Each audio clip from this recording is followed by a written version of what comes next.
pasal yang ke-21 ini, maka saudara akan melihat sesuatu di mana Yesus dia datang kepada murid-murid Tuhan, dan kemudian Yesus menolong murid-murid Tuhan. Saudara-saudara yang diberkati Tuhan, kita sekarang berada pada situasi minggu kebangkitan. Nah, di minggu kebangkitan ini mari kita mengimani bahwa Yesus benar-benar telah bangkit, dan selama 40 hari Yesus berada di bumi ini. Pada waktu itu dia menampakkan diri kepada murid-murid Tuhan. Dan apa yang saya ingin sampaikan malam hari ini adalah berbicara tentang Yesus yang bangkit, yang hadir di tengah-tengah kehidupan para murid-murid Tuhan yang sedang mengalami kekecewaan, yang sedang mengalami depresi, yang sedang mengalami mungkin keputusasaan dikarenakan mereka yang tadinya mengikut Yesus, tapi Yesus yang mereka harapkan akan menjadi pembebas bagi mereka, tetapi Yesus yang mereka harapkan itu mati, disalibkan, kemudian dikuburkan, tetapi kemudian bangkit. Tetapi saudara-saudara, kita melihat di dalam firman Allah, ketika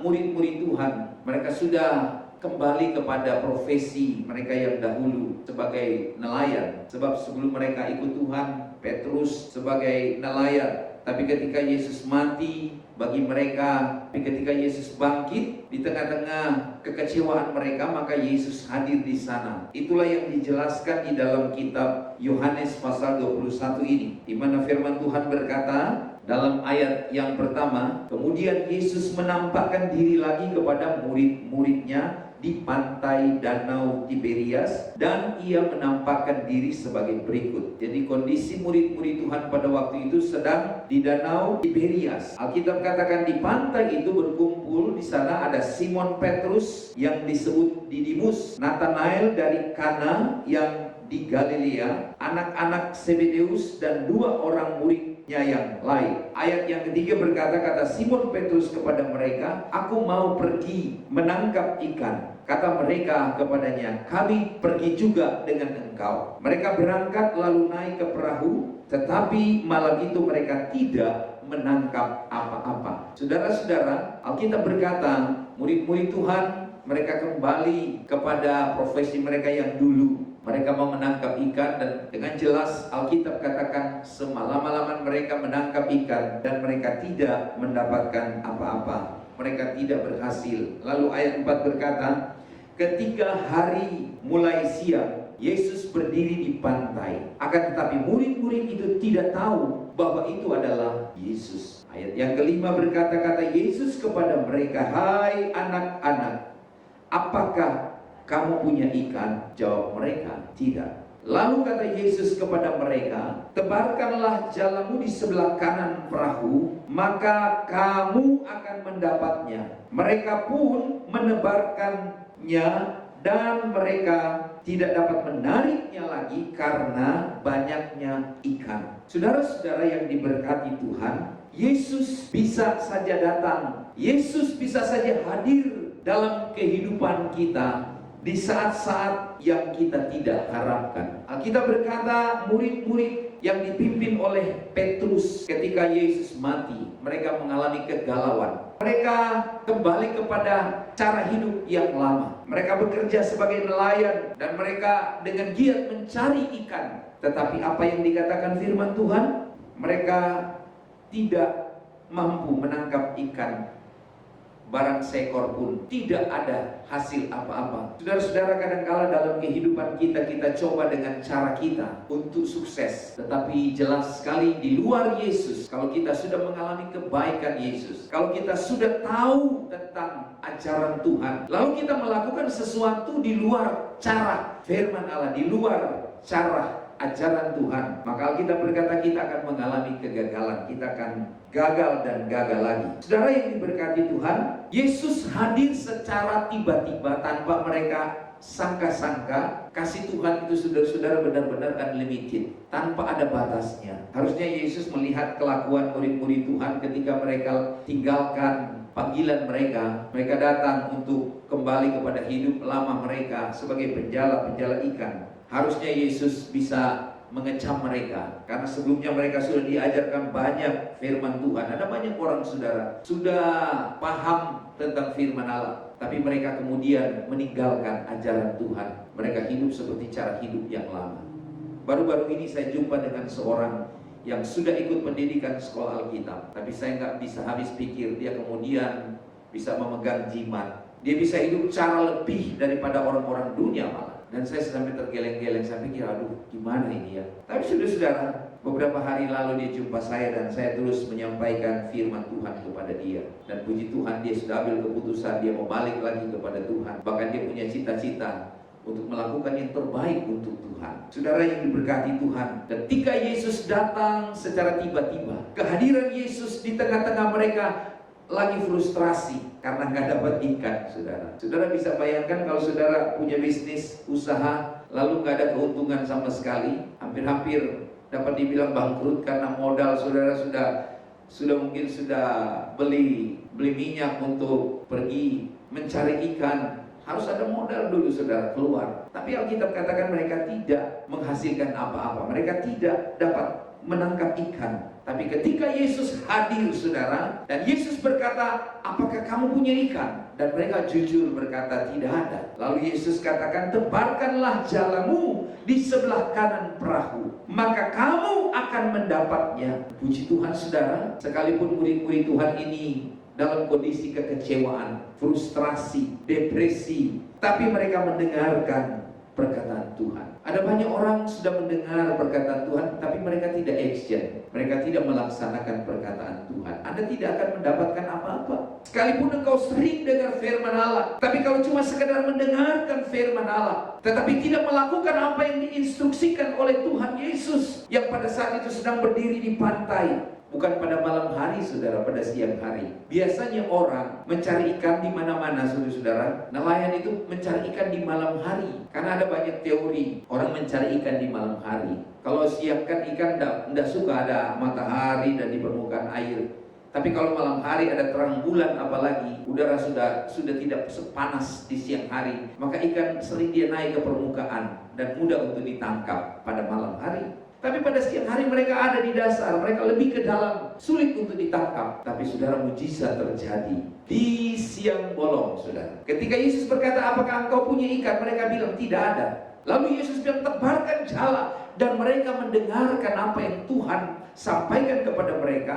Suatu instruksi yang Tuhan sampaikan, mereka dengar baik, kemudian mereka lemparkan di mana Tuhan katakan, tebarkanlah jalamu di sebelah kanan. Dan mereka lakukan sebagaimana apa yang Tuhan instruksikan. Mereka lempar jala di sebelah kanan. Kalau saja mereka dengarkan perkataan Tuhan bilang, tebarkan jalamu di sebelah kanan, lalu mereka tebarkan jala itu di sebelah kiri, saya percaya saudara-saudara, mereka juga akan mengalami hal yang sama, nihil. Mereka juga akan mengalami kekosongan. Mereka tidak akan mendapatkan apa-apa.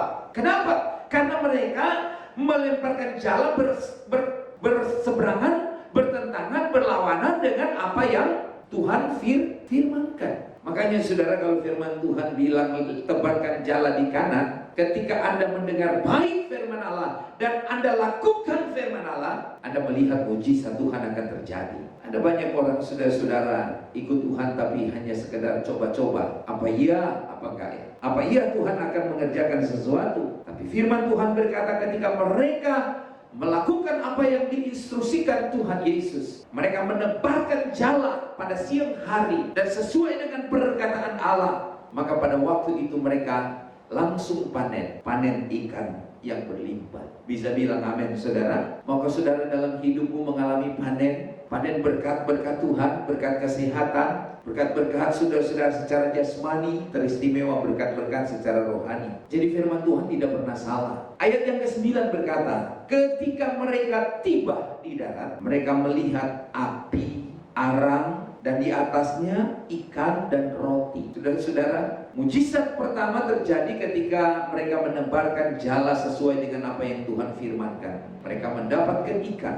Dan kalau saudara baca, ikannya besar-besar, tapi puji Tuhan jalannya tidak robek. Tuhan lindungi mata pencarian kita, saudara. Amin. Ikannya besar-besar. Kalau sudah baca di dalam Alkitab begitu jelas sekali penjelasan firman Allah. Saudara, dikatakan lalu murid-murid itu mereka menebarkan jala. Begitu banyak sekali ikan yang mereka dapat. Dalam ayat 11, mereka menarik jala itu ke darat, penuh ikan besar. Jumlahnya berapa? 153 ekor ikan banyaknya. Dan sungguh pun sebanyak itu, jala itu tidak koyak. Saudara, kalau Tuhan beri berkat kepada kita, tidak mungkin berkat itu kan menghancurkan kita. Tapi ada banyak juga orang yang kelihatan diberkati, tapi berkat itu malah menghancurkan mereka.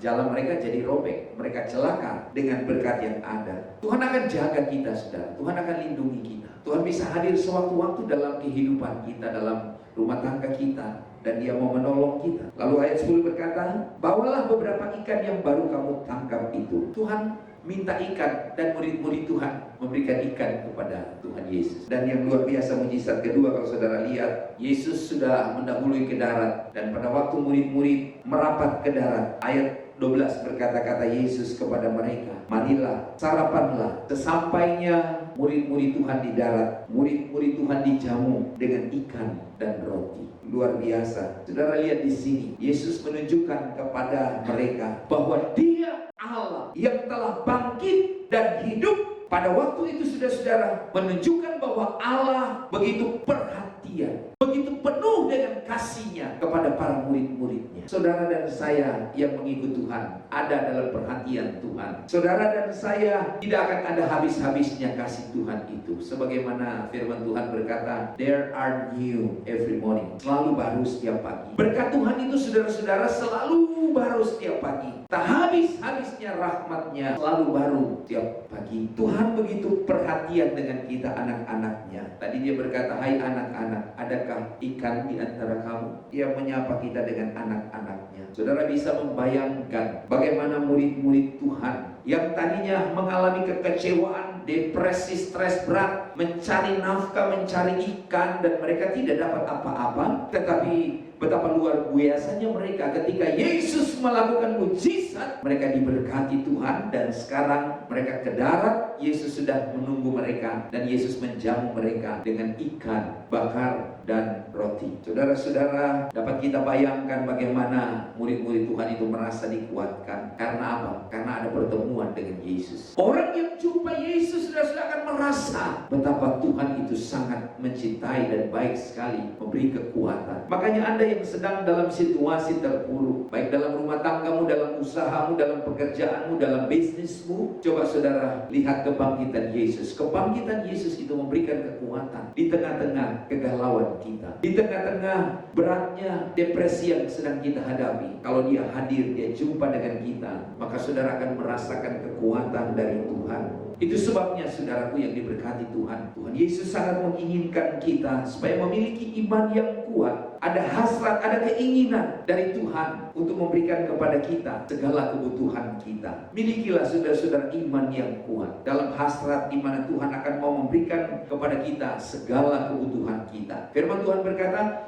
Allahku akan mencukupi segala keperluanmu. Bukan keinginan, tetapi segala keperluan kita. Tuhan bertanggung jawab dengan kita, saudara-saudara. Itu sebabnya ketika kita dalam tekanan, saudara, dalam beban-beban hidup kita, di mana begitu beratnya beban hidup ini, kita harus bertahan untuk hidup. Kita harus mencari nafkah untuk keluarga sebagai tanggung jawab kita. Dan ada banyak lagi hal-hal yang menjadi tanggung jawab kita, sebagaimana Petrus dan murid-muridnya, murid-murid yang lain, saudara. Mungkin hari-hari ini kita merasa sedang bingung, mau kemana kita mau bawa hidup kita. Tapi terpujilah Tuhan, saudara-saudara. Yesus, Dia sering datang kepada kita dengan cara yang tidak kita harapkan. Dan Yesus, kalau Dia datang, Dia mau melakukan mujizat. Mujizat yang akan terjadi sebagaimana apa yang kita butuhkan. Kalau kita mencari ikan, kita butuh ikan, tidak dapat apa-apa, Dia mau hadir dan memberikan mujizat untuk memberikan apa yang kita perlukan. Murid-murid Tuhan memerlukan ikan, Tuhan berikan mujizat. Ikan begitu banyak dan ikannya besar-besar. Apa keperluan saudara hari ini? Adakah saudara mungkin sedang sakit? Anda mungkin sedang terbaring di rumah sakit. Ada mungkin saudara punya kakak adik atau ipar atau ponakan atau orang tua, kakek atau nenek. Mereka mungkin sedang terbaring sakit. Apa yang sedang mereka butuhkan? Mereka ingin lawatan Tuhan.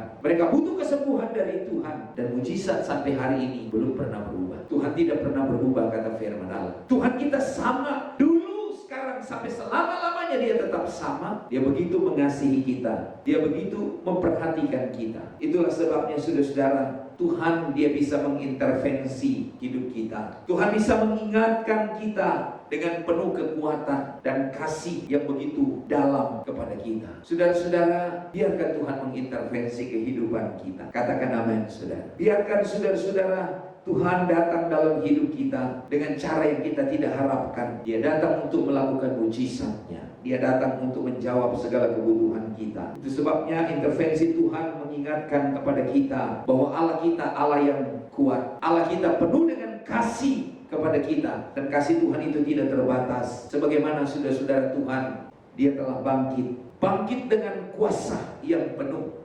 Yesus bangkit dan menunjukkan bahwa dia hidup. Yesus yang hidup itu dia menginginkan saudara-saudara supaya kita mengalami kuasa kebangkitan itu, supaya kita mengalami kuasa kehidupan itu dalam hidup kita sehari-hari.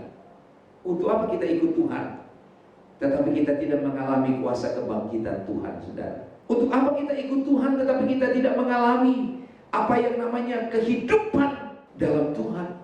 Kita tidak punya kesaksian hidup kalau kita tidak alami yang namanya kuasa kebangkitan Yesus. Bagian kita, saudara-saudara, adalah mari kita menanggapi Yesus dengan iman. Sekali lagi, bagian saudara dan saya, mari kita tanggapi saudara-saudara Yesus dengan iman. Satu cara yang bisa kita bertumbuh dalam iman adalah dengan kita berpaling kepada Tuhan. Setiap hari kita berpaling kepada Tuhan, kita memohon kepada Tuhan supaya Tuhan bertindak dalam kehidupan kita. Itu bagian kita, saudara. Jangan abaikan setiap hari-hari yang kita lewati. Mari kita berpaling kepada Tuhan dan mari kita memohon kepada Dia. Maka kita akan bertumbuh dalam iman, saudara-saudara.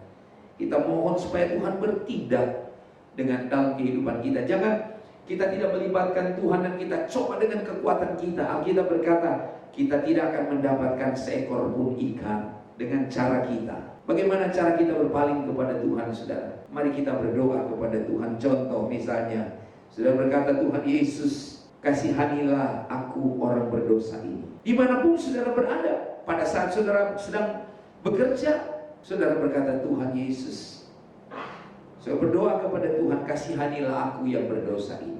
Kalau saudara punya kebutuhan untuk diampuni oleh Tuhan, minta. Berpaling kepada Tuhan dan Tuhan, kasihanilah aku yang berdosa ini. Minta sama Tuhan, Anda akan melihat sebuah pertumbuhan iman. Itu bagian kita. Keadaan apapun yang kita hadapi, saudara-saudara, apakah keadaan di tempat kita bekerja sedang mengalami badai, atau di rumah tangga kita, atau mungkin di gereja dalam pelayanan kita, Tuhan tidak segan-segan untuk datang kepada kita untuk menolong kita.